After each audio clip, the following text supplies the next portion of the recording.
material requirements for water electrolyzers in the Netherlands. And I'll first provide you a little bit introduction about myself and how I got to studying this topic.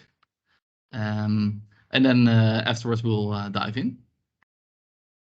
So a little introduction.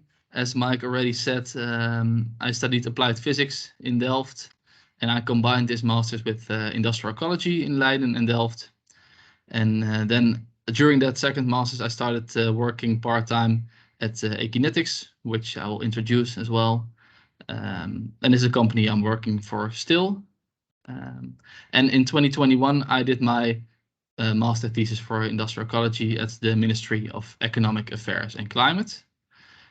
So I combined it with an internship, and the result of that you see here on the picture, the graduation. And since then I've been working at Ekinetix as a consultant in energy transition projects. We work a lot on hydrogen, but also on other molecules and other solutions in the energy transition. And I'm actually executing consulting projects along the complete hydrogen value chain. So a small introduction about our company. Yeah, all right. So we provide consultancy, project management and engineering services, and we focus exclusively on the energy transition, which means that every project has a contribution towards sustainability or to decarbonization. And we have a clear focus on hydrogen and also on CO2, other molecules.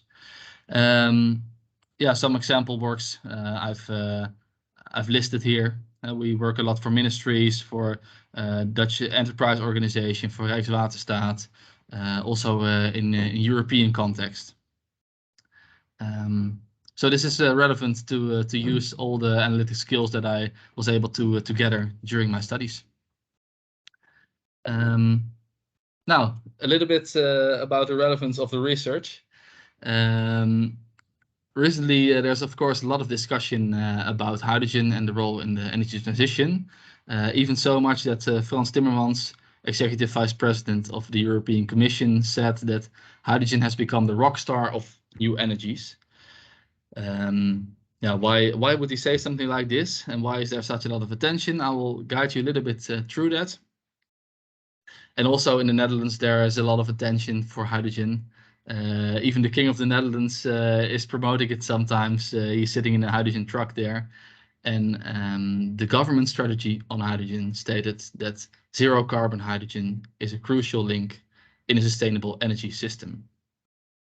So what we will do today, I will first give you a little bit of context on the relevance of this topic and water electrolyzers as a part of this hydrogen sector. Then I'll come to the motivation of my research. What have I done? What were the key research questions? I will go quickly about the methods that I used. And then we come to the main results. The most interesting part, of course, is what I studied. What are the material compositions of electrolyzers? What do they exist of? And also, how many do we need to build in the coming years? Actually, until 2050. And if we know these two things, what are they composed? What are the materials used in them? And how many do we need? Then we can find the total material requirements. And of course, purely an amount of materials is relevant, but you have to place this into the context of the supply chain of a material. And therefore, we use this information to make an assessment of the material criticality. And then once we have those findings, we will discuss the role of policy in how to improve the resilience actually of a supply chain for electrolyzers, and how to decrease critical material needs. And then we'll finish with some conclusions. So first, a little bit about renewable hydrogen. Why is it relevant? Now, of course, we have to face climate change. We have to fight that and replace fossil fuels by renewable alternatives, which we call the energy transition. It's based on several pillars. For example, reduction of demand, flying less, more energy efficiency. For example, changing every light by a LED bulb. or electrification of demand, driving an electric car. But actually, energy is more than electricity. And Noé van Hulst, the former hydrogen envoy, also stated that so far the energy transition is mostly an electricity transition. But we need more than electricity. We need full decarbonization of all energy carriers and all sectors. And therefore, hydrogen is part of the puzzle. And what specifically can we use that for? It has a role in the energy system, a role to decarbonize hard-to-abate sectors. Yeah, and those two major roles I will discuss in a little bit more detail. So if you, for example, look at the energy use in this picture on the right side, this is the energy use over 1 year in the Netherlands. And there you see the electricity use and the gas consumption. And you see that the gas consumption is about 3 times higher on average. And what's more is that we have quite large variations in the gas use in the summer and winter time. So also these variations have to be captured in a new renewable energy system. You have to make sure that you have large-scale energy storage, not only over days or over weeks, but also over seasons. And then we have the events of Dunkelflaute, which is a case where there's limited solar and wind energy at the same time. Also, we have constraints to electricity grids. So if you want to integrate more renewable electricity in the electricity grid, both onshore and offshore, then conversion of electrons, electricity to molecules can be a good outcome. And it is also a waste to throw away renewable energy, renewable electricity, when there's no demand. So this is known as curtailment, which we might also decrease by converting to some molecule. And this also links to the intermittency in renewable electricity. So that is the quite complex role of hydrogen in new energy systems. But also it is a product in itself. So there are some sectors that have no carbon-free or little carbon-free alternatives. For example, in industry, there's already a quite substantial current hydrogen demand, where it is a building block for base chemicals. But we also foresee additional demands. For example, in high temperature heat, in the steel industry, in the cement industry, and also to produce clean fuels in a synthetic way, for example, to fly airplanes or to drive ships with. And then we have new applications in mobility and in transport. Those are especially intensive applications. For example, the truck you see here, that have a heavy payload, high uptimes or high mileages. They can be driven with hydrogen in an electric manner, but also in a combustion manner. And there are some applications, smaller, but still there in the built environment, especially in older buildings which are difficult to insulate. So you see that the energy transition as a whole will be dependent partially on hydrogen and also on electrolysers. So how can a vision for such a future energy system look like? Here is a sketch of an example of the future Dutch energy system. And you see here the applications of hydrogen in industry, in mobility, and in the built environment. And then we also have the option to transport that. That is an advantage of the Dutch system. We have a lot of gas infrastructure which can be repurposed to transport hydrogen as well. So then we know how to transport and how to use it, but we also have to produce that. And that is happening with electrolysers. And where are the electrolysers in this picture? You see them here. They can both be placed onshore and then, for example, connected to an offshore wind farm, and the electricity will be transported to land. Then you can implement the hydrogen here in the hydrogen gas infrastructure. We can also place the electrolyzer offshore, which is a whole different case because then you transport the hydrogen to shore and you don't need the electricity connection anymore. So that is the role of electrolyzers within this bigger energy system. So we know that hydrogen is relevant in the future energy system, but we have to produce it. It does not occur in nature. And the basic process for that is quite simple. We split water into hydrogen and oxygen. You see it here. You separate the gases, the H2O, into hydrogen, which is H2, and oxygen, which is O2. And that process uses electricity. The devices to do that are industrial installations, which we call water electrolyzers. And the basic process is exactly shown here. But if you want to scale that up, you just have many of these cells which contain this process. And you stack those cells, and therefore we call that a stack. And a stack is also the core of my research. And it is the key part of the electrolyzer, namely where the hydrogen is produced. And to have an electrolyzer operating, you need surrounding equipment to have it work. So how do those look like in practice? Here we have the stacks of two electrolyzer technologies. And on the left side, you see alkaline technology. On the right side, proton exchange membrane technology. Those are the two market mature technologies at the moment, which is also what I focused on.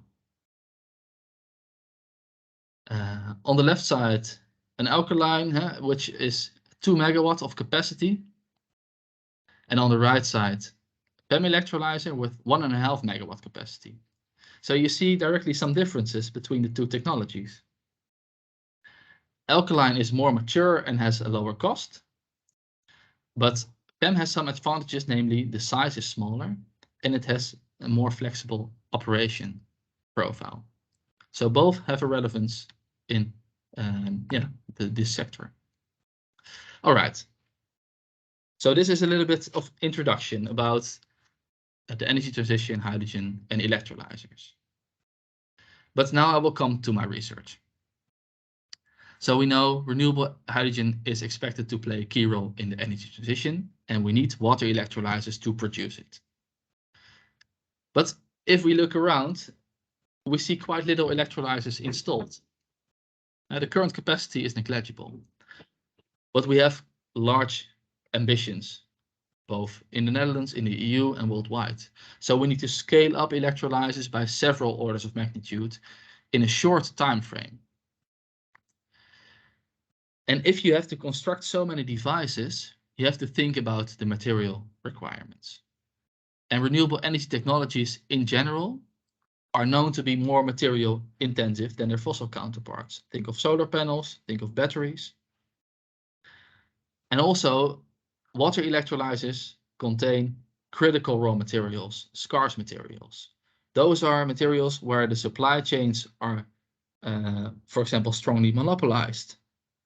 And this results in supply risks and economic dependence. As you can see, look at South Africa, which dominates the production of iridium, platinum, and ruthenium.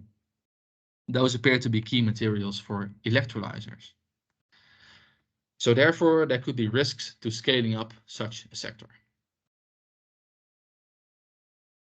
And this called for research, namely, might the material constraints pose a barrier to scaling up water electrolyzers, and can the ambitions on renewable hydrogen be realized?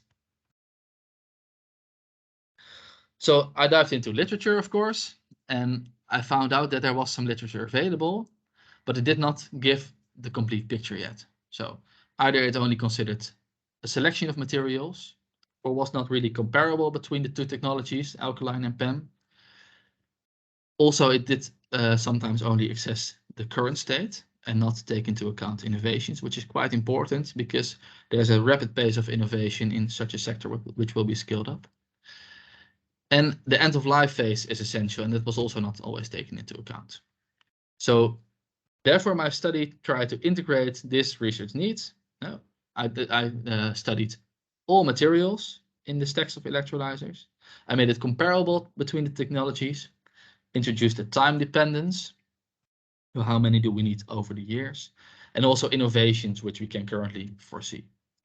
And I looked at the ability to use secondary materials to construct new electrolysers.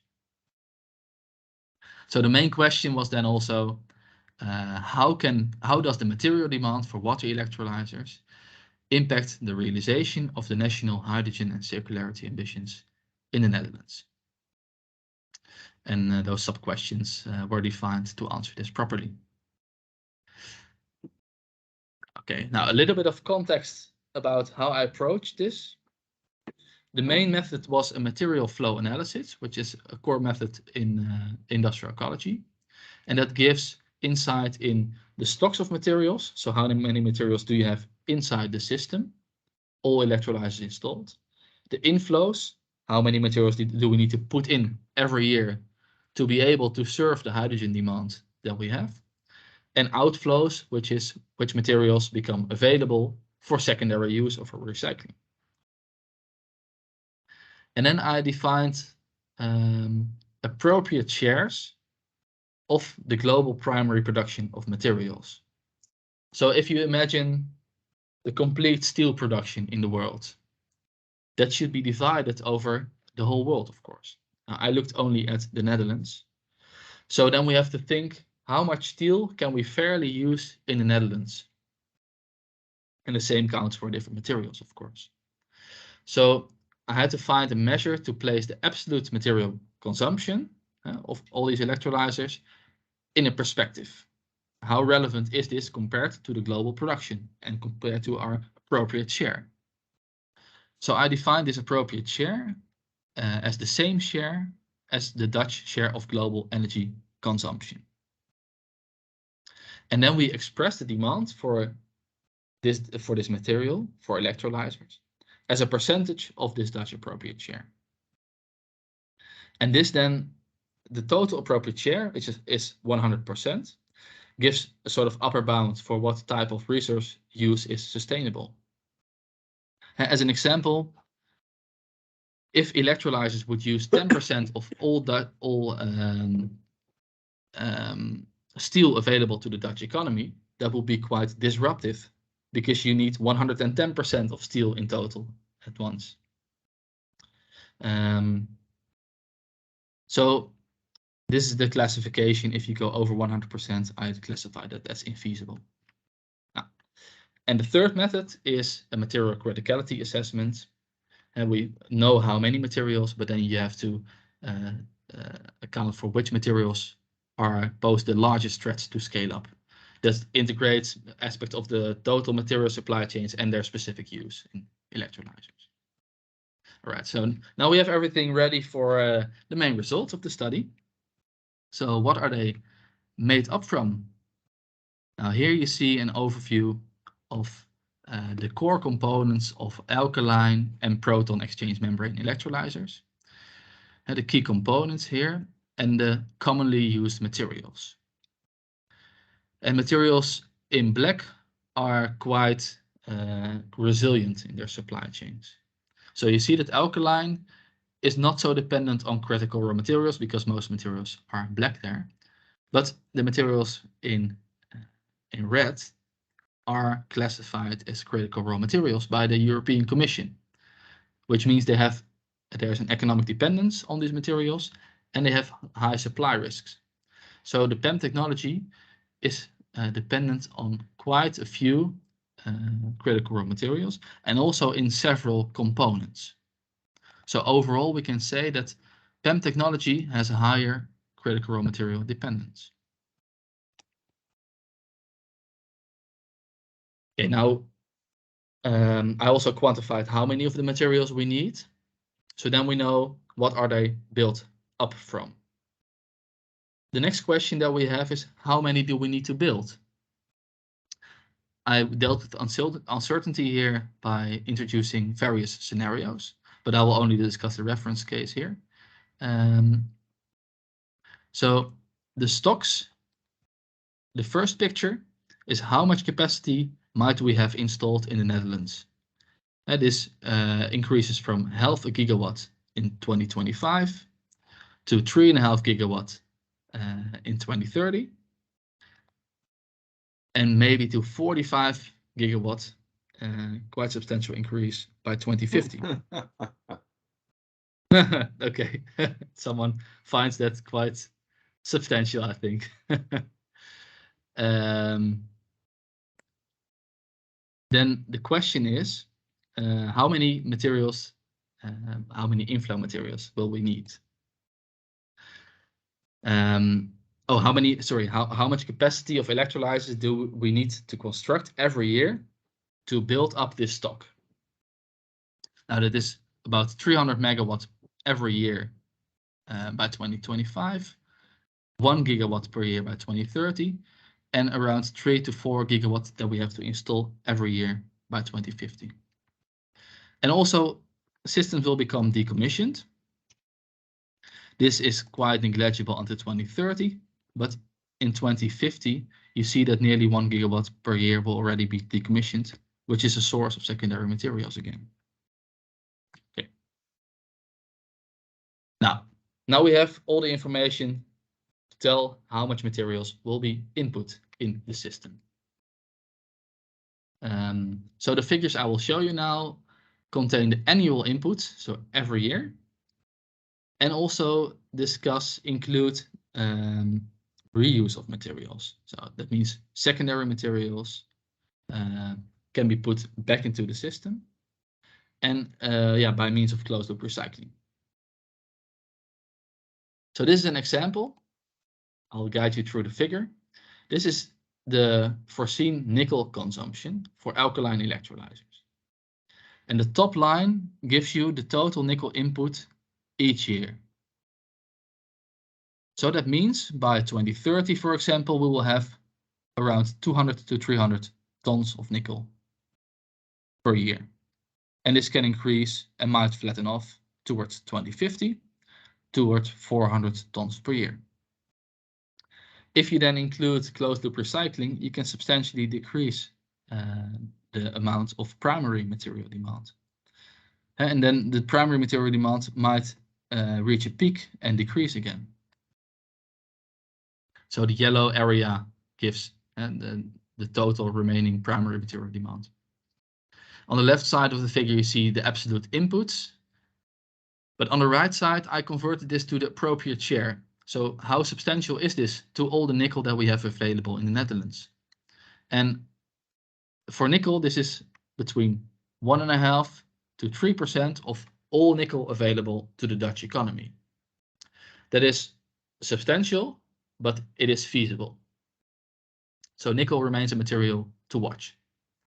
Now that we understand this picture, we can look at all relevant materials, the most relevant materials. For alkaline, we have discussed nickel already, and this is the most relevant material to watch. But for PEM, the story is quite different because we have to look at these 4 critical raw materials. And we look at iridium. The absolute material inflow is only about 100 to 150, 175 kilograms per year. But the iridium production per year is so small that this appears to be 300% to 600%, so 3 to 6 times of all iridium that we would have available to the Netherlands. So that could give a barrier to scale up.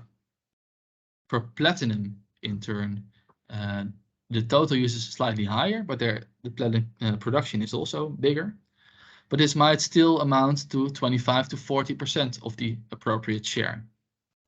For ruthenium, that could be quite comparable, 20 to 40% of all ruthenium available. However, ruthenium is so it is partially a replacement of iridium, so it could be avoided. And titanium is also substantial at around 10%.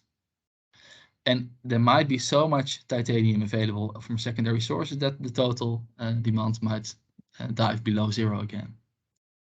So these are the main critical raw materials for PEM. But I also looked at stainless steel. This is the most abundant material in electrolyzers. The steel consumption is substantial, but it is scalable from the steel consumption. If you look from the steel consumption at around 1 to 1.5% of all steel available. All right. So we can conclude that alkaline technology is likely scalable, but for PEM, there might be constraints to its scaling up. There might be issues. Okay, now I will go quickly over the closed loop recycling potential. In such a sector which you have to scale up, you would expect maybe that you would only need primary materials to really build up this stock. But because there might be so rapid innovations, reductions of the loadings of iridium, platinum, but also of nickel, the secondary potential is already quite substantial until 2050. So that is something that you cannot neglect. Some materials reach nearly 30%, some around 20%, and the base materials are around 5 to 10% secondary inputs over this complete period. So that means we have to scale up. Firstly, we have to make sure that electrolysers are taken back efficiently and that their materials can be recycled by means of effective recovery processes. All right, now we know how many materials do we need, and also we have some general characteristics of the supply chains of materials. So I combined those and I weighed all those factors, and the main results you see in the table here, to find the criticality of every material specific in their use for electrolysers. So if we want to scale up electrolysers, which materials do we have to watch? Now, and the highest criticality is found to be iridium. It's only used in PEM technology. Also, platinum and ruthenium are important to really monitor and to decrease. And then we have a moderate criticality for titanium, for PEM. Then we have the only material which is substantial for alkaline, which is nickel. And maybe gold should be watched. Now, the other materials can be found in my thesis. They have lower criticality. So this is really the priority for reduction. Now, then we know that there might be issues to scaling up PEM technology now. So how could policy, for example, aid in reducing these amounts and making the supply chains more resilient? Now, this can firstly be done by stimulating innovations in the design and production of electrolysers. For alkaline, this includes using non-noble catalysts, because some designs still use noble materials. For PEM, firstly find alternative catalysts and also strongly reduce the loadings. And that can, for example, be done by innovative production technologies, such as additive manufacturing and nanofabrication. Efficient recovery is important. For example, you could introduce a mandatory recovery and reuse scheme within the EU to avoid these critical materials leaking away, and really invest in improved hydrometallurgical processes over pyrometallurgical processes. Then circular design is a key. This enables disassembly and recovery, and also circular design can enable the functional reuse of components as such. Then we also have to look into material sourcing. Technology preference is not really relevant yet, but might be needed in the future. And there are new technologies which are not so mature yet, but might contribute a substantial part of this of the technology share.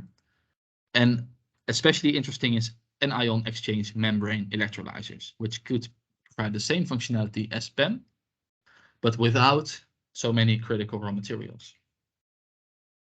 So those are the target areas for policy. And I will wrap up with some conclusions.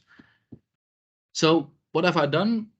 I quantified the material consumption for all alkaline and PEM water electrolyzer stacks in the Netherlands over 2020 to 2050. And if we look at the scalability, alkaline technology seems to be scalable, but proton exchange membranes might run into material constraints. Oh. So if we want to produce large-scale hydrogen with electrolysis, but mainly using alkaline, this seems possible, but PEM really needs improvements to obtain larger than 5 to 10% of a share by 2030, by 2040. And we need innovations in terms of production and recovery. Closed-loop recycling cannot be overlooked because it can already reduce primary material inputs by 20 to 30% over the complete period. And we really need policy interventions to avoid materials leaking away, recirculate them, and to accelerate these innovations because we don't have much time to lose. Now, with that, I would like to wrap up my presentation, and I'm open to a discussion. Thanks. Thanks a lot, Martijn, for your presentation. It's very interesting. Do people have questions for Martijn? Please raise your hands.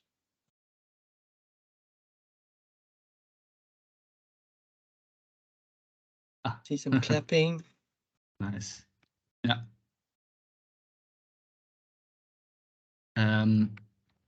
I also prepared a few, let's say, discussion questions. So I want to, of course, go ahead with any questions you have, but otherwise we can discuss on a few topics. Yeah. Well, I saw a hand by Sander first, so go ahead, Sander. Yeah, hi. Good morning. Yeah, very interesting to hear this story. And I wonder about one of your conclusions. You said that indeed the alkaline electrolyzer, well, that's no problem in scaling that up, and it's already quite mature. But what do you think would be the main arguments to still invest also in the development of the PEM electrolyzer? Yeah, good question. Thanks. So if such a sector is, let's say, critical in reaching climate targets and in getting flexibility in the energy system, then it's good to have several technologies available. That's first of all. And for certain applications, PEM technology does really have advantages. So it is quite small, which means you can, for example, integrate it in the bottom of a wind turbine more easily than an alkaline electrolyzer. And this can be a really interesting case where you directly have your wind turbine coupled to the electrolyzer and can transport hydrogen away. And there's also an issue with alkaline technology with the minimal load, so you cannot really easily switch it off completely. And if you look at offshore, then you always need an electricity cable or you need a battery connected to the electrolyzer. And with PEM, that issue is also not that much present.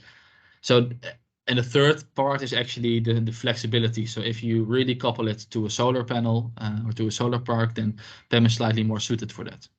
So both really have advantages. And yeah, we're in such an immature stage, so to really write off one technology, I think is way too early now. So yeah. Does it answer your question? Clear. Yeah. Thank you. Nice. All right, thank you. The next question is from Jaco Quist. You're muted, Jaco.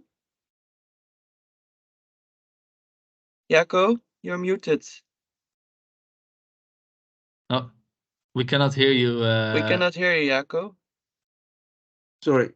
Yes, you heard me laughing, and then I thought I should switch off my mic, and I didn't put it on yet. But thanks for a very interesting and relevant presentation. And I would have two questions to you that actually are a bit about the broader scope. Yeah. One is, say, of course, you have also this nickel requirement, and I wanted to say about nickel that it's not generally considered as a critical material or very critical material, but it is considered sometimes as a conflict material. And I wanted you, well, my request is to to link the discussion or the presentation that you gave also to the issue of conflict materials, because that put an extra burden or an extra condition on this. Yeah. And the second thing is, of course, on the one hand, these critical materials for particular energy technologies, that's very interesting or very relevant to know more about. But of course, for some where these materials are needed for multiple technologies, then it's part of a larger problem than only for the electrolysers.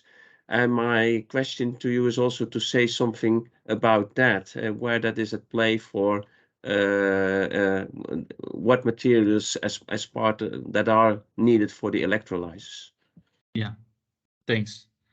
Both, I think, relevant additions. So thanks for that. Yeah, you have firstly about critical raw materials. The system used now is binary, which means you need a threshold value for the economic importance and a threshold value for the supply risk. And of course, it is not so simple because every material has challenges in terms of environmental, but also social conditions with mining. And I think this can be a really relevant extension to this research. And now that we have identified which materials are the most relevant, which materials are used in which quantities, you can look at various aspects. For example, a social life cycle assessment or social impact analysis, or look at conflict materials issues related to that. And what is also relevant, which I think connects to your second question, are materials used in multiple applications, and can we expect increase in the demand, or can we expect a decrease? Now, for example, for nickel, the demand for nickel in batteries might become more substantial even than the demand for nickel in electrolysers. So electrolysers might become dependent on scarcity, which can be generated by this larger demand by batteries. So that could still become an issue, which is also what I discuss in my thesis. For example, for platinum, this is currently used in catalysts for automotive applications, but might also be used in fuel cells. The thing there is that fuel cells are likely to decrease their platinum demand compared to the current use of platinum in these automotive exhausts. So there you would expect, for example, not so much of an issue. And for iridium, the electrolysers are actually the main main demanding technology, which has a steep increase for iridium. So this will be really valuable extensions, I think, to now select a few materials and make an overall supply chain analysis of those, which is also one of my recommendations in my research. So to wrap up, this is really about the amounts needed and their environmental impacts. But of course, there's so much more to every material supply chain. Yeah.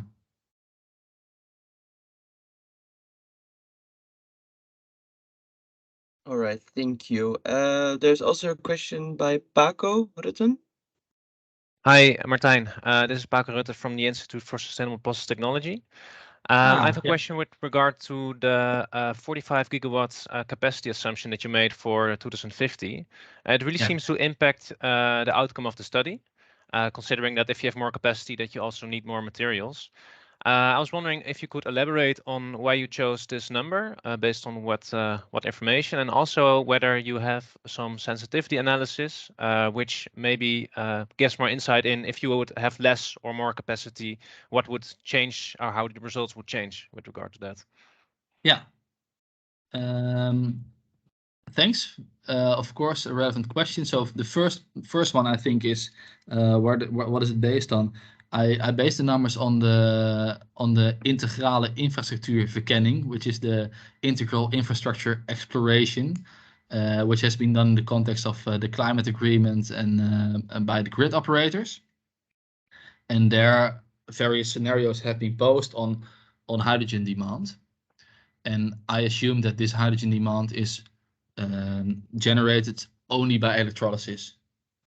And this is also something they do in some of the scenarios in this study. And I chose a value which is maybe a little bit on the high end side, because the purpose of this study was to assess the scalability. So if we would take a too low scenario, then you cannot really assess the scalability. So that's the source. And I have done indeed sensitivity analyses. Those are also in my thesis. But the main findings do not really change in terms of scalability or in terms of criticality. And the thing, because the bandwidth is from 16 gigawatts, 1.6, towards maybe 60. And the issues that you expect remain in a similar order of magnitude. It is so the results really change when you take into account more or less recovery or more or less improvements in this reduction of material loadings. Those are the main parameters which differ the conclusions. But I think a relevant question. I've done I think 20 sensitivity analyses, so I studied that intensively. Yeah. All right. Does it answer your question, or do you want to ask a follow-up? No, thanks. It really answers my question. Yeah, very much. I just typed in the chat like if your thesis can be found online, because I'd like to check it. I'm now doing a short research for my institute to check what opportunity is for recovery of these of critical materials for within the Netherlands, and whether there's a new technology that needs to be, developed, yes or no. And that's just a short exploration that I'm doing now. Yeah. So your thesis can really help with regard to electrolysers. Nice, thanks. Yeah. Okay. Let's get in touch. Yeah. All right. All right. Thank you. We have a question by Yanan.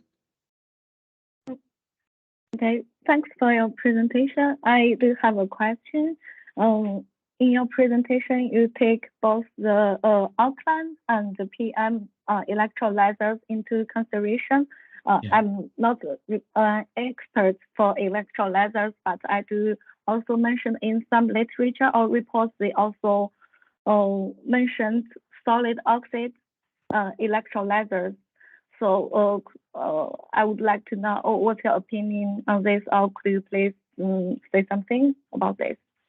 Yeah, thanks. That's indeed a relevant technology. So currently, the two most mature technologies are indeed alkaline and PEM, but you also have anion exchange membrane and solid oxide electrolysers. And as I mentioned already, anion exchange membrane is also a low temperature electrolyzer technology, the same as alkaline and PEM are. So those can serve similar applications. If you look at electricity and water inputs, you don't really need high temperatures.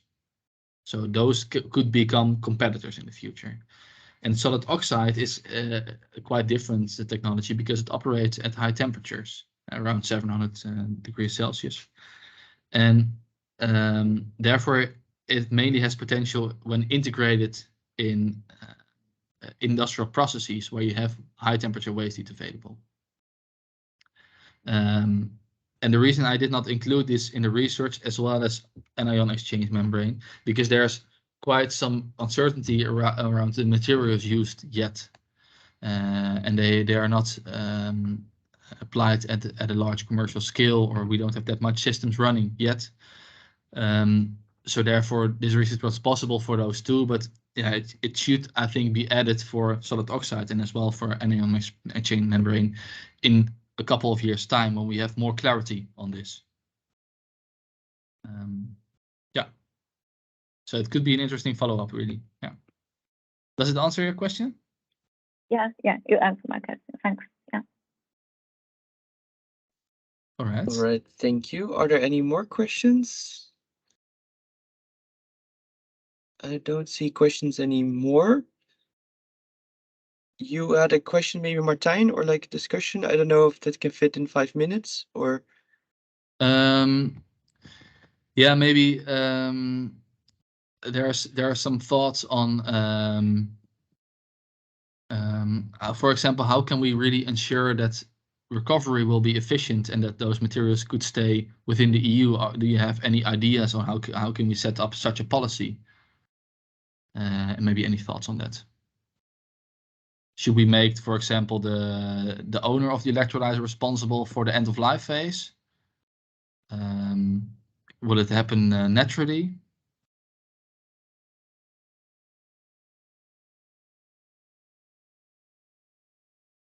I don't know if people have any thoughts about this. I can maybe reflect on that a bit. So thanks for Martijn for your presentation. Of course, I kind of already knew what you were going to say, but still. Yeah. Yeah, this is an interesting question. I think it's something that people are struggling with at the moment. It's not only for electrolyzers, of course. It's also for magnets in cars or magnets in wind turbines. So this is basically about how do you organize this and how do you make this happen. And I think there's a big distinction between, let's say, business to business and business to consumer, or basically consumer back to business, if it comes to cars, for example, or whether you're talking about wind turbines with electrolyzers and magnets on board. I think for these more business to business like circumstances, I think it's first of all, you have to have some kind of regulation in place that make it obligatory, basically, to recover these materials. I think that is a crucial thing. If you want to keep those materials within, let's say, the European Union, for to give an example, there's a huge export of second-hand cars to other places in the world. If these cars are electric cars with batteries on board, we're losing a lot of materials and we're creating huge waste issues in these countries. So this is not something that we want. So we have to make sure that some kind of legislation is adapted, that second-hand products that contain high value, lots of high value materials that we find critical or important in the EU, we should make legislation that makes it so that it is kept here. The same is true for second-hand PV cells, I think, which are being replaced very rapidly now by more efficient ones. Those can also easily end up somewhere else in the world. For these wind turbines and electrolyzers, that's much more a business to business. Those won't probably not that easily be exported to other countries, although I'm not really sure about that. But I think it is there has to be some legislation in place to make sure, for example, in how do you say that? So once it's granted to a company to actually make a wind park, including the wind turbines, the magnets, etc., and the electrolyzers, also to make sure that they are responsible for this end of life phase, and they do it in a way that is compatible to our circular economy goals, for example. I think these things are crucially important, and I think that legislation and rules and regulations are crucial there. But actually, to be honest, I think it's more a question for you yourself, Martijn. I mean, you're much more into the business side of things than we are, maybe. So I would also be happy to hear your views on this. Yeah, interesting. This is something that you that maybe is not really seen as the biggest challenge in scaling up yet, right? The challenge is like, how do we get project financed and how do we get things up and running? So I think there's really, let's say there has to be.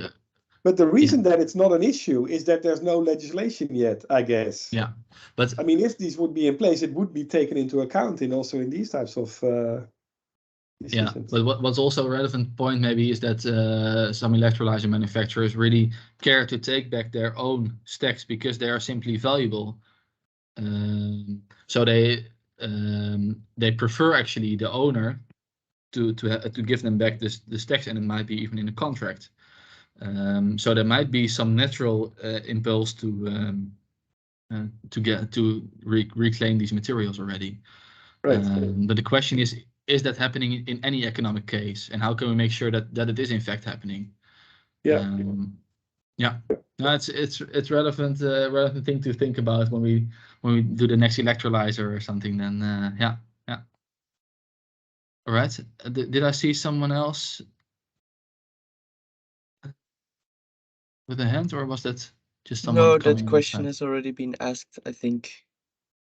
Yeah. All right. Well, let's wrap up because time-wise it's 11. So thank you, Martijn, for the interesting presentation and for the lovely discussion with everyone and all the questions. It was very fruitful. I hope to see everyone next month again for the next Circular Industries talk. Yeah. Thanks for having me, and it was nice to contribute. I would like to thank everyone again for their questions. It was a nice discussion. Yes, thank you. Thank you. Great. All right. Bye. Enjoy your day. Bye bye.